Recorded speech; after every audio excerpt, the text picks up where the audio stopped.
Ketemu lagi dengan saya Kurnia Dwi Aryani dalam mata pelajaran Sejarah Indonesia kelas 10.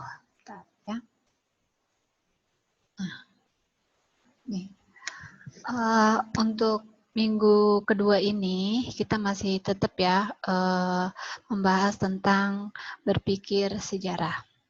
Nah, ke pengertian sejarah dulu ya. Pengertian sejarah seperti yang saya katakan minggu lalu adalah istilah sejarah berasal dari bahasa Arab, yaitu sarajatun, yang berarti pohon. Nah, sarajatun ini pohon ya. Jadi, pohon itu seperti halnya sejarah atau manusia. Jadi, berasal dari akar dulu ya, akar.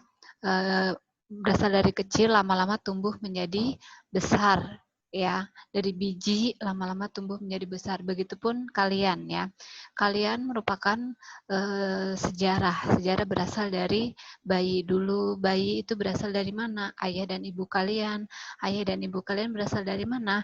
Berasal dari kakek nenek kalian. Seperti itu. Nah, penggunaan kata tersebut dalam konteks masa lalu mengacu pada pohon ya, silsilah.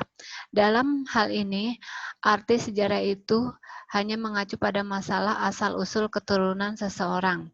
Kata sejarah lebih dekat dengan pengertian yang terkandung dalam bahasa Yunani, yaitu historia, yang artinya ilmu atau orang yang pandai.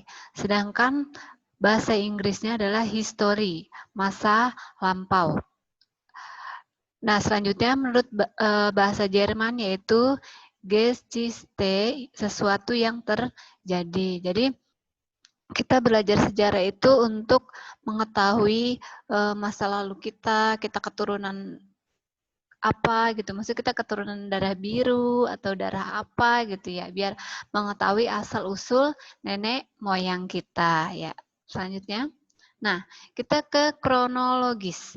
Kronologis apa sih? Nah, di sini kronologis adalah uraian tentang waktu di mana kejadian atau peristiwa diurutkan sesuai dengan waktu terjadinya. Kalau kronologis itu ada waktunya ya.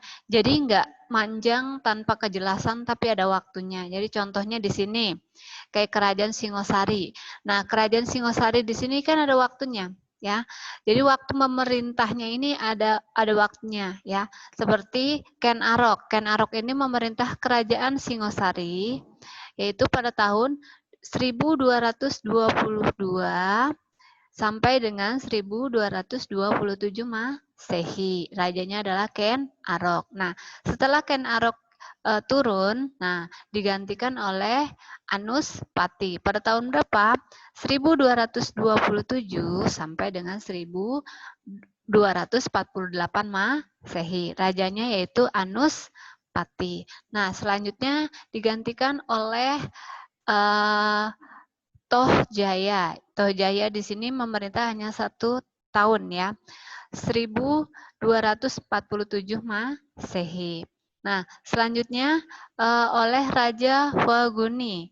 Dari 1248 sampai dengan 1268 itu diperintah oleh Raja Waguni. Nah, selanjutnya oleh Kertanegara. Nah, ini oleh Kertanegara dari tahun 1268 sampai dengan 1292 oleh Kertanegara. Nah, selanjutnya itu ya untuk contoh kronologi. Nah, kalau di Indonesia kronologinya, contoh kronologinya seperti apa? Untuk sejarah ada Jepang. Jepang itu menjajah kita sebentar ya. Paling sebentar yaitu Jepang, hanya 3 tahun dari 1942 sampai dengan 1945 sebelum Jepang menyerah dengan tentara sekutu. Nah, selanjutnya. Nah, diakronik. Diakronik apa sih? Nah, di sini diakronik adalah dengan perkembangan sepanjang waktu atau bersifat historis. Jadi dia berkembang ya, diakronik itu. Nah, cara berpikir diakronik dalam penelitian sejarah akan berkaitan dengan konsep kausalitas. Kausalitas itu adalah hubungan sebab dan akibat. Jadi ini ada peristiwa penjajahan di Indonesia, sebabnya apa? Nah, mungkin dahulu sebabnya adalah karena Indonesia negara yang kaya. Jadi bangsa Eropa ingin menguasai wilayah Indonesia.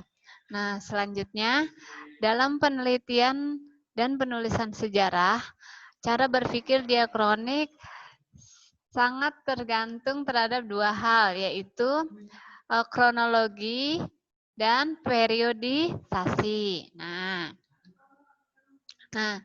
selanjutnya yang terakhir, periodisasi merupakan peristiwa yang berjalan pada masa kini dan terus-menerus ke masa depan.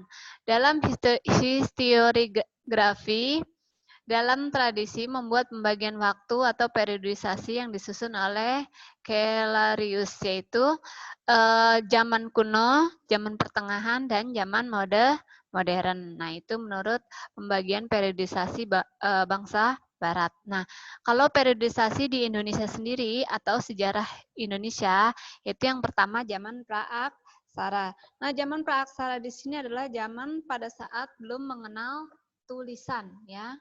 Mohon maaf. Nah, mohon maaf ya. Nah, pada zaman belum mengenal tulisan. Nah, selanjutnya kita masuk ke dalam zaman Hindu-Buddha. Nah, di sini zaman Hindu-Buddha ini masuk pada sekitar 400 Masehi, ya, yang dibawa oleh yang dipengaruhi oleh kebudayaan Hindu, yaitu negara India, ya, dari India. Selanjutnya kita ke masa kerajaan Islam. Masa kerajaan Islam di sini dimulai pada abad ke-13, ya.